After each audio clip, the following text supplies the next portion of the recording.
Putin está quedando al descubierto. El dictador ruso censura y persigue a todo aquel que no piensa como él. Tremenda bomba informativa.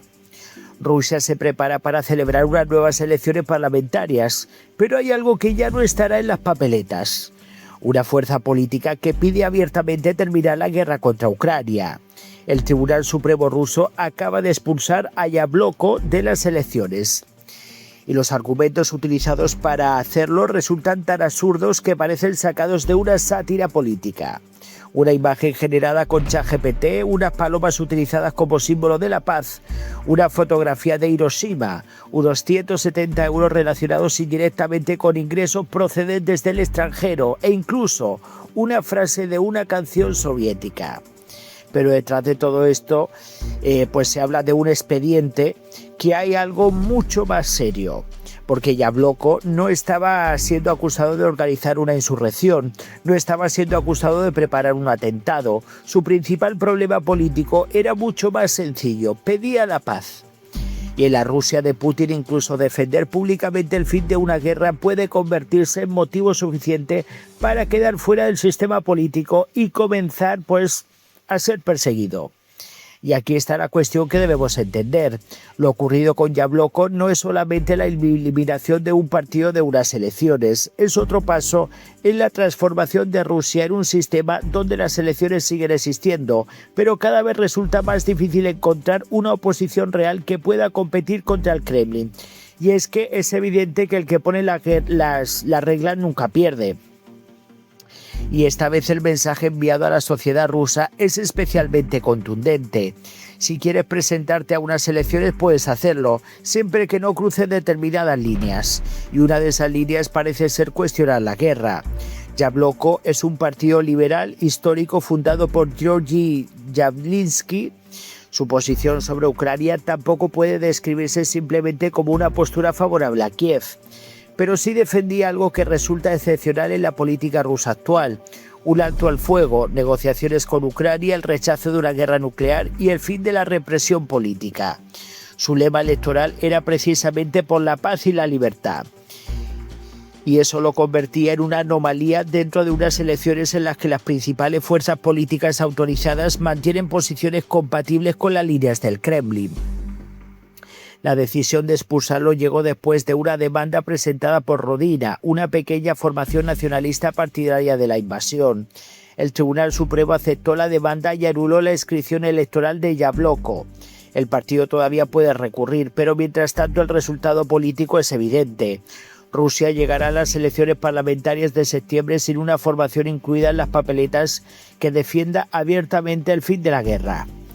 Y eso importa mucho más de lo que puede parecer, porque unas elecciones no sirven únicamente para elegir diputados, también sirven para medir el estado de ánimo de una sociedad. Permiten saber cuántas personas están a favor del gobierno, cuántas quieren una alternativa y especialmente durante una guerra permiten comprobar cuánta población está dispuesta a cuestionar las decisiones del poder. Eliminar precisamente al partido que podía convertir las elecciones en un debate sobre la guerra elimina también una de las principales vías para medir ese descontento. Y posiblemente ahí está la verdadera razón de todo este episodio. No en las palomas, no en ChatGPT, no en una fotografía de Hiroshima y probablemente tampoco en esos 170 euros. Lo verdaderamente peligroso para el Kremlin podría ser que Yabloko estaba empezando a resultar políticamente interesante, y eso es lo que le pasa a Putin, que es un cobarde, y en cuanto ve que hay popularidad en otros partidos, pues entonces llega la censura. Según estimaciones citadas por el periodista y analista Andrei Bersev, el partido podría acercarse al 6% del apoyo a escala nacional y superar esa cifra en algunas de las principales ciudades rusas. Una encuesta de Russian Field situaba su apoyo en Moscú en el 5,3%. Otra medición atribuida al Instituto FOM elevaba esa cifra hasta el 1% en la capital. Hay que ser prudentes con estas encuestas. Rusia tiene un sistema político extremadamente controlado y resulta muy difícil medir con precisión el apoyo real a una oposición que puede sufrir represalias. Pero incluso las estimaciones más conservadoras apuntan, en este caso, a a una posibilidad importante. Yabloko podría acercarse al umbral del 5% necesario para obtener representación en la Duma. Y entonces la situación cambiaba, porque una cosa es permitir que un pequeño partido opositor exista en los márgenes, y otra muy diferente es permitir que consiga representación parlamentaria y convierta la guerra en una cuestión política visible. Eso es precisamente lo que, según varios analistas, podría haber empezado a preocupar al sistema. De hecho, existe una paradoja bastante reveladora. Inicialmente, permitir que Yabloko participara podría ser útil para el propio Kremlin. Podía dividir el voto de protesta, podía restar apoyos al Partido Comunista. Y si obtenía un resultado muy pequeño, podía incluso utilizarse para demostrar que las posiciones antibelicistas eran marginales dentro de Rusia. Pero entonces ocurrió algo inesperado. El partido empezó a atraer a personas que anteriormente no tenían ninguna relación con él, especialmente a jóvenes. Y esa transformación podía convertir unas elecciones cuidadosamente controladas en algo mucho más incómodo. Una oportunidad para lo que los ciudadanos utilizaran su voto no solamente para elegir entre partidos autorizados, sino para expresar algo mucho más sencillo: no quiero esta guerra. Y en una dictadura incluso una frase así puede resultar peligrosa. Por eso los argumentos utilizados para expulsar a Yabloko adquieren tanta importancia. Rodina cuestionó materiales electorales por supuestas infracciones de derechos de autor.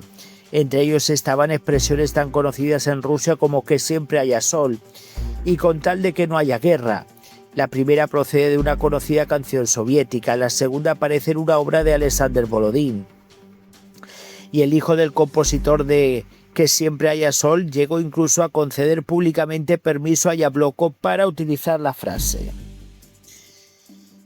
Pero eso no terminó ahí. También se cuestionó la imagen generada mediante inteligencia artificial. La acusación argumentaba que utilizar ChatGPT podía vulnerar derechos de OpenAI porque el servicio no opera oficialmente en Rusia. La defensa respondió que una restricción temporal de acceso no equivale a una infracción de derechos de autor. Y señaló además que la propia legislación rusa no considera una inteligencia artificial autora de una obra. Después aparecieron las palomas, un símbolo universal de la paz. También fueron comparadas con imágenes existentes en bancos de fotografías. El logotipo tradicional de Yabloko fue relacionado con una obra del artista constructivista de Lisinski, y una fotografía del bombardeo atómico de Hiroshima también acabó formando parte del expediente. Cuando se preguntó quién poseía los derechos de aquella imagen, el representante de Rodina respondió que pertenecían a alguien del ejército estadounidense. Todo esto puede parecer ridículo y precisamente por eso resulta tan significativo, porque cuando un régimen necesita recurrir a argumentos tan pequeños para apartar de unas elecciones a un partido que pide el fin de una guerra, lo importante deja de ser la solidez jurídica de cada acusación. Lo importante es el resultado, el partido queda fuera y el debate que podía generar también. Pero todavía quedaba otra acusación, la financiación extranjera. Según el expediente existía indicios de dinero procedente del extranjero. Uno de los episodios mencionados implicaba aproximadamente 170 euros. Yabloko sostiene que se trataba de pequeñas donaciones realizadas por ciudadanos rusos que habían obtenido ingresos procedentes del extranjero. El partido niega que existiera una financiación extranjera organizada, pero de nuevo el resultado es el mismo. Una cantidad insignificante en términos económicos puede convertirse en un argumento político, en este caso enorme, cuando el objetivo es impedir que una organización pueda presentarse a unas elecciones. Y eso nos lleva al verdadero significado de lo ocurrido. Putin no necesita prohibir todas las elecciones, no necesita cerrar todos los colegios electorales, no necesita eliminar todos los partidos. Eso sería demasiado evidente. Es mucho más eficaz mantener la apariencia de pluralismo, mientras se van eliminando uno por uno los elementos que podrían representar una amenaza real. Puede haber comunistas, puede haber nacionalistas, puede haber populistas, puede haber diferentes formaciones políticas, pero si todas permanecen dentro de unos límites aceptables para el Kremlin, para que no le hagan competencia, la existencia de varios partidos no significa necesariamente que exista una verdadera competición por el poder. Es que vamos a ver, señores, es que es evidente que Putin, de alguna forma u otra, lo que a Putin le interesa que hayan algunos partidos para que le hagan el juego. O sea, para proyectar como que la gente puede elegir cuando sabemos perfectamente que muchos partidos son muy desconocidos, que no tienen ningún tipo de propaganda y no se les conoce. Por lo tanto, el que pone las reglas nunca pierde. Y en este caso Putin, entre comillas, decide qué partidos van a elecciones y qué no. Por lo tanto, si tú pones las reglas, nunca vas a perder. Porque está claro que vas a hacer todo lo posible para quedar siempre por encima del resto de los demás, como ya está pasando. Y bueno, pues lo que os estaba diciendo, que el sistema político construido alrededor de Putin es muy complejo, pero al mismo tiempo poco transparente.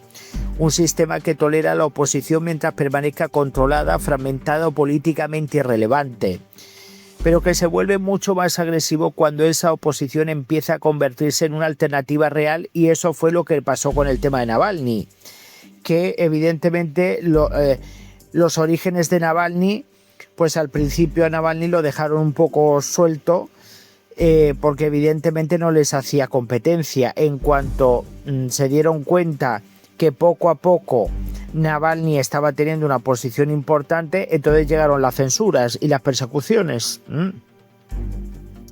Y bueno, como se estaba diciendo, un sistema que tolera por un lado la oposición mientras permanezca controlada y que no le haga sombra al Kremlin, pero que se vuelve mucho más agresivo cuando esa oposición pues empieza ya a pisarle los talones al dictador ruso.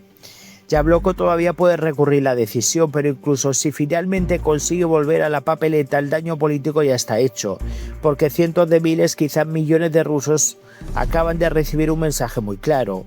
En la Rusia de Putin, pedir el fin de la guerra puede ser suficiente para que te expulsen de unas elecciones, y eso explica por qué este caso importa tanto. No estamos hablando solamente de un partido. Estamos hablando de una sociedad a la que cada vez le quedan menos mecanismos para decidir públicamente que no están de acuerdo con el Kremlin. Y mientras Putin continúa presentando a Rusia como una potencia fuerte e independiente, dentro del país el espacio para disentir se hace cada vez más pequeño, hasta que llega un momento en el que ya ni siquiera hace falta prohibir el voto contra el gobierno. Simplemente se elimina de la papeleta a quien podría recibirlo. Y cuando eso ocurre, las elecciones siguen existiendo, pero la democracia empieza a desaparecer. Está claro que para mí, y esta es mi opinión, Rusia es una dictadura. O sea, está claro que Putin en unas elecciones transparentes, yo estoy convencido que jamás la ganaría. De hecho, es imposible que en un país democrático una persona esté gobernando tantos años. Además, los que normalmente además está visto que los regímenes que están gobernando tantos años son dictadores, comunistas y todo lo que llevamos viendo. Mira a Ortega, mira Maduro, que también estuvo muchos años y todavía están en el poder. Mira el régimen cubano, donde dan a entender como que ustedes vayan a votar, pero como diciendo, vayan a votar que nosotros ya tenemos los resultados. Y bueno, ¿qué piensan sobre todo esto? Porque al final es una forma de silenciar a todo aquel que intenta hacerle sombra al dictador ruso. Muchísimas gracias, voy a leer vuestros comentarios, dejen sus likes, apoyen al canal y nos vemos en el próximo vídeo.